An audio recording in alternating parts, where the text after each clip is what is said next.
Napakagulo na sa dati nating backyard farm. Good day mga ka-backyard. Update ko lamang po kayo dito sa kalagayan ng ating backyard farm. Ito na siya ngayon, no? Napabayaan na natin. Gawa ng na-focus tayo dun sa ating munting incubator manufacturing business. At ito ngayon, kasalukuyan na nagpapaputol ako ng mga kawayan na siyang gagamitin ko para doon sa bagong gawaan na pinapagawa ko. Sobrang sikip na po kasi doon sa lumang gawaan kung saan hindi nakakasya yung mga materyales pag nagsabay-sabay. So, ayan, meron pa naman tayong mga mangilan-ngilan ng mga alaga dito at sobrang sukal na dito sa likuran.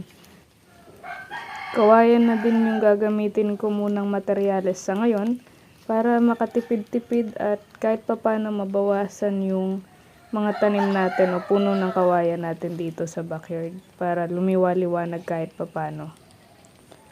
Ayan. Sobrang sikip na po kasi doon sa dati nating gawaan at ipapakita ko naman yun sa inyo maya-maya.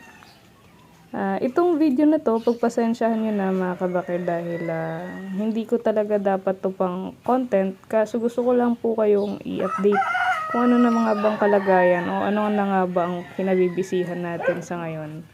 O ito yung mga alaga natin at ito naman yung siyang ililipat din natin doon sa backyard. Ito, ang lumang gawaan natin kung mapapansin nyo naman sobrang sikip.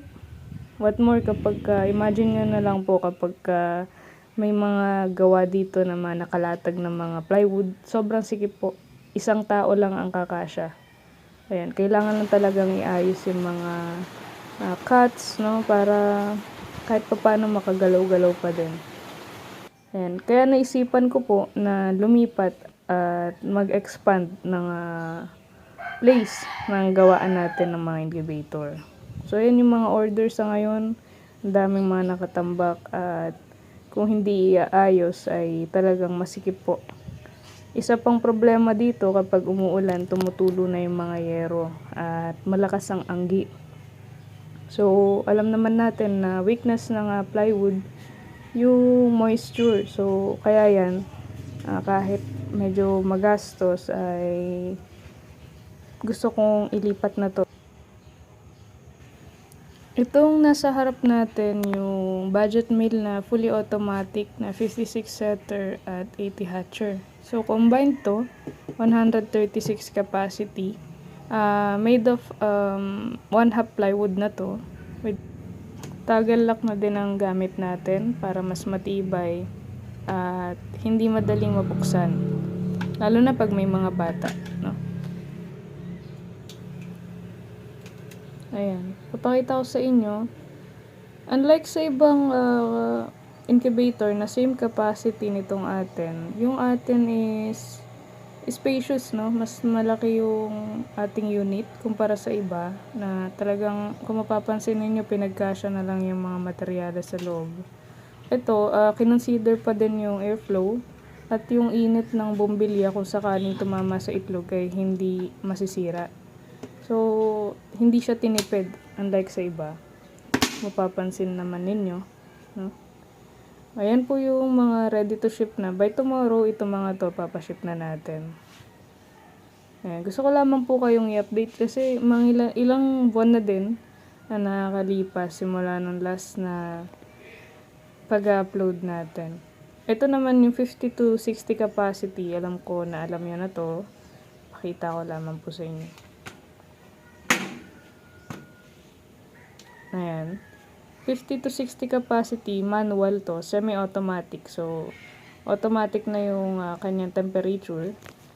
Manually, tina-turn yung mga itlog sa loob. So, ayan. Made of aluminum sidings na din to ng 1/2 plyboard. Toggle lock na din ang gamit natin dito. So, ganyan po yung ginagawa namin kada unit dito sa gawaan. Nirarantas muna para kung sakaling may palyadong mga materyales, ay makikita na po natin kaagad at hindi natin itutuloy na ipaship. Sinusubukan muna natin at least 1 day na talagang continuous running bago natin ipadala sa may-ari para sigurado tayo na walang sira. So, ganun din kahit sa maliliit na unit natin. Ito, 50 to 60 capacity na mga unit. So, ganun pa rin ang ginagawa natin. So, tas nire-ready natin yung mga ipapadala para talagang walang makakalimutan na wala pong bumbilya, wala pong lagayan ng ganito. So, ayan. Ganyan po yung itsura dito kapag dito tayo gagawa. Sobrang sikip po, ano. Kita nyo naman. So, ngayon, ito na yung likuran. Medyo naayos-ayos na. Pinapasunog na natin yung mga dapat sunugin. Wawalisan. Ayan. Maliwalas na po. Maliwanag na dahil nakapagputol na rin ng mga kawa-kawayan.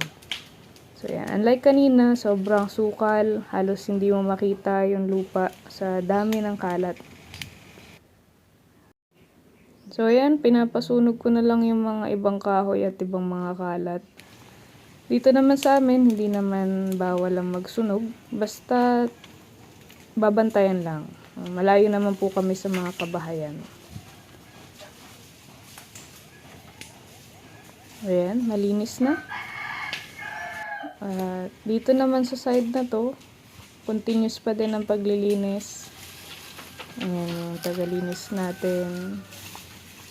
Sunugin na lahat ng mga dapat maalis dito, ano.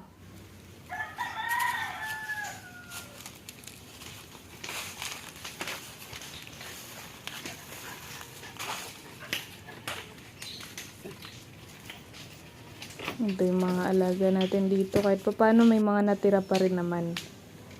So, patapos na ang araw. Ayan, malakas pa din yung apoy dito. Continuous linis pa din, ano.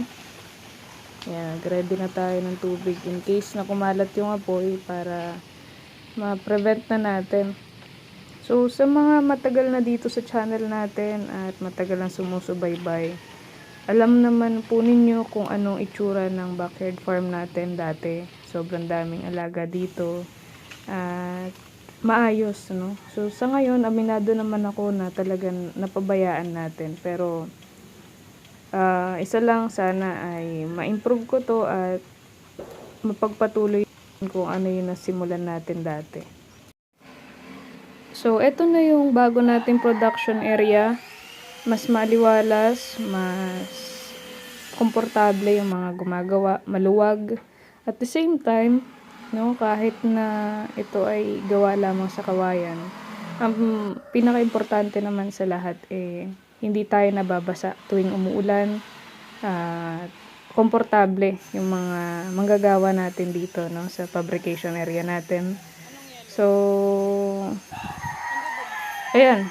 Kagandahan lang din na may kasama tayo is hindi tayo pagod. So, isa-isa, check natin yung mga unit, kung anong problema, kung may dapat bang ayusin, ganyan. So, eto po. Nakuha naman nila yung quality na gusto ko. At talagang tinitrain ko naman sila isa-isa para na sa ganun is ma-achieve natin yung gusto nating quality ng bawat produkto. So, ayan. Kung mapapansin ninyo, maluwag na dito sa atin ngayon kaysa dun sa una kong pinakita sa inyo. Pasensya na kayo sa quality ng video, talagang hindi to dapat pang upload. Kaso gusto ko lamang po kayong i-update. Ayan. So far maayos naman, maganda naman yung kinalalabasan. So sana magpatuloy to. At sa mga interesado po, tumawag lamang kayo. Active pa rin yung number natin. Doon po, tumawag kayo. At doon sa ating Facebook page, Kabackyard Official. Andun lamang po, doon kayo mag-message kung interesado kayo sa mga produkto natin. So, yan. Ito, ready to ship na. So, nagawa na nila kahapon.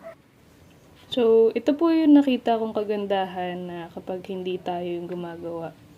At least hindi tayo pagod. Na-check natin isa-isa after ng unit na matapos at sine-check ko yan isa-isa para i-test run paanda rin, i-check yung bawat unit kung may sira, no? So, yung quality na may maintain natin. So, kapag kasi mag-isa lang ako, mga kabakerd, napapansin ko sobrang pagod. Talagang hindi ko na rin ma-entertain yung mga ibang tawag sa akin.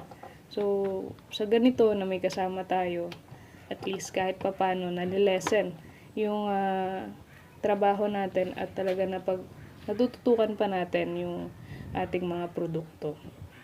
So, sa mga interesado, tumawag lang po kayo sa ating Facebook page, Kabakerd Official. At yun lang po sa ngayon, mga kabakerd. Happy farming and happy breeding po sa ating lahat.